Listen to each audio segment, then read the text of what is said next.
Bonjour, 28 avril 2020.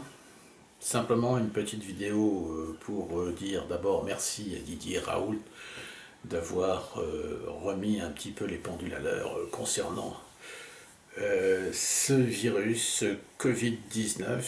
Ce Covid-19 qui arrive à un moment clé de l'humanité, en quelque sorte, un moment où certains voudraient des solutions collectives, très intenses, très scientifiques, hautement scientifiques, alors qu'on oublie souvent de comprendre la simplicité des choses et qu'on peut avoir effectivement des solutions beaucoup plus simples, beaucoup plus logiques et beaucoup plus, je dirais, réactives à des situations, à savoir par exemple le rapport à des plantes, le rapport à l'homéopathie, le rapport au terrain, le fameux terrain des homéopathes.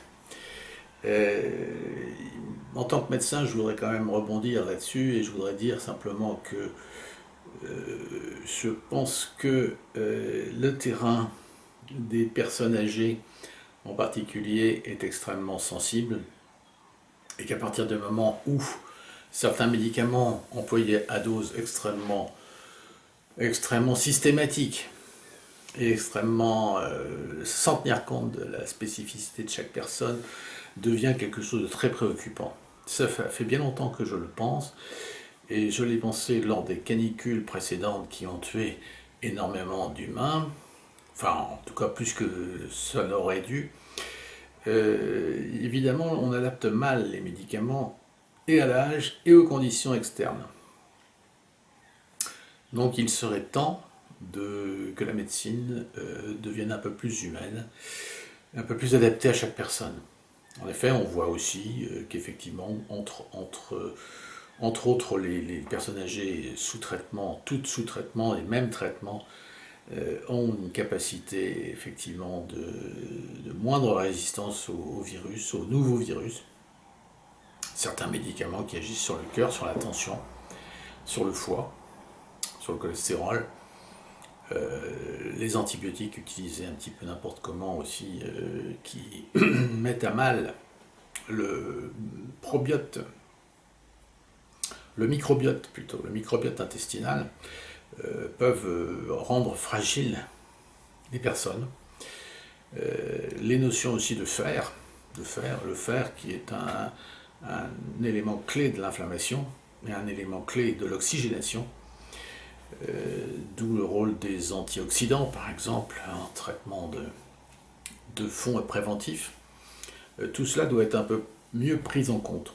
Alors en dehors de ça, et pour revenir à mes préoccupations personnelles, il faut aussi savoir que des personnes sont encore plus fragiles à partir du moment où elles vivent très mal la situation politique, la situation énergétique globale du monde.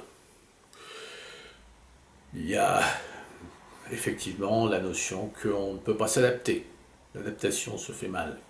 Et là on voit arriver l'idée du zinc. L'idée du zinc qui agit, qui interagit avec le cerveau, qui interagit aussi avec la mélatonine, avec la rythmologie des gens. On a aussi par exemple oublié de voir que le changement d'heure par exemple est aussi un élément aggravant des personnes fragiles. À partir du moment où le zinc justement est effectivement un peu limite dans le corps et répond mal, enfin en tout cas fait que le corps répond mal à des stimulations, des stimuli d'adaptation, entre autres par exemple des stimuli d'adaptation liés à des adaptations virales. Voilà, donc ça, ce sont des choses qu'il faut que tout le monde sache. Il faut revenir à une médecine qui regarde les gens un peu plus avec spécificité. Cette spécificité, forcément, nous amène à parler de la nature profonde des individus, de l'histoire des individus, de la généalogie des individus. Nous sommes des êtres d'histoire, nous sommes des êtres qui appartenons à des groupes humains. Je dirais qu'on appartient à des familles, à des nations, à des cultures qu'on ne peut pas non plus égaliser. Il faut que les gens soient beaucoup plus enracinés dans leur spécificité, de manière à mieux les connaître et de manière à mieux les travailler. Tout cela, j'en ai fait la pratique. J'en ai fait la pratique et c'est pour cela que je veux pouvoir donner à ceux qui s'y intéressent les outils de connaissance de soi qui leur permettront de mieux cerner, entre autres, le lien au ciel, à ce qui se passe aujourd'hui. Le lien au ciel à travers leur origine, leur naissance, ce qu'ils représentent dans leur famille. Le lien au ciel à travers leur vécu personnel, leur vécu de couple, leur vécu familial. Le lien au ciel à travers leur vécu social, leur vécu utilitaire, leur vécu de service, leur vécu amoureux.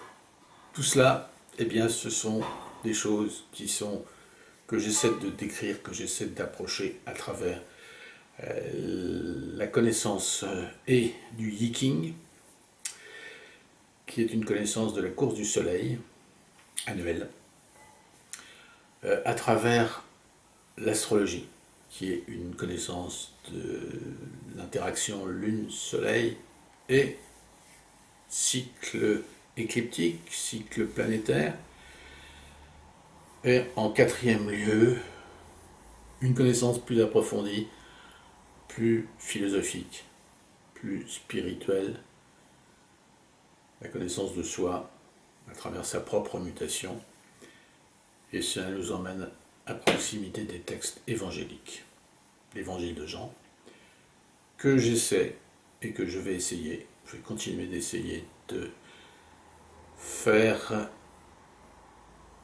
apparaître de manière plus claire, de manière à ce que les gens puissent vraiment surfer sur cette connaissance qui peut leur donner un éclairage sur ce qui est leur vie. Et cet éclairage leur permettra de ne plus jamais se faire emmener, entraîner, manipuler par des systèmes de pensée qui voudraient donner des réponses collectives et générales à des événements qui sont d'abord personnels. La personne est évidemment l'élément fondamental à travailler, le soi. Voilà. Eh bien, bon courage à tous ceux qui voudront regarder ces vidéos et bonne journée en surfant sur les énergies actuelles, uraniennes, les énergies de révolution, de changement, de mouvement que la société est en train de subir et que le monde propose. Au revoir, à bientôt.